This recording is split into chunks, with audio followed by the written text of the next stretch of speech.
फरार मटकाबुकी सम्राट कोराणे अखेर कोल्हापूर जिल्हा न्यायालयामध्ये शरण आलाय। मकोका अंतर्गत कारवाई टाळण्यासाठी मागच्या 6 वर्षापासून तो फरार होता।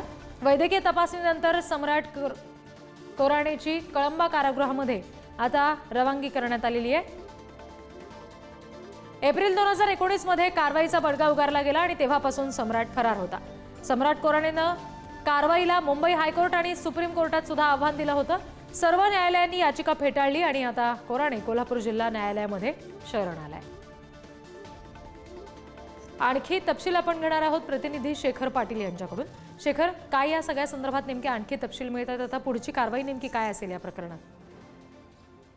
रिद्धी 2019 मध्ये सम्राट कोराणे आणि राज्यभरातल्या अनेक मटका बुकींच्या विरोधात मोकांतर्गत कारवाई करण्यात आली होती।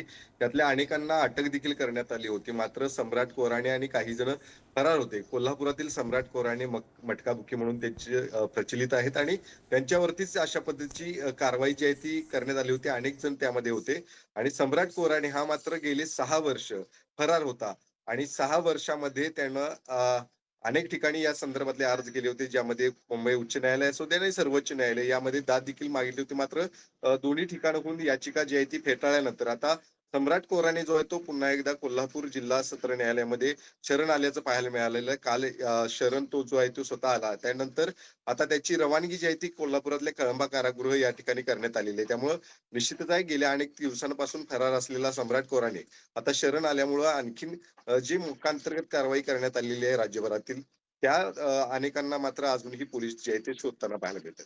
जी रिजी जी शेखर, धन्यवाद दिलेल्या माहितीसाठी।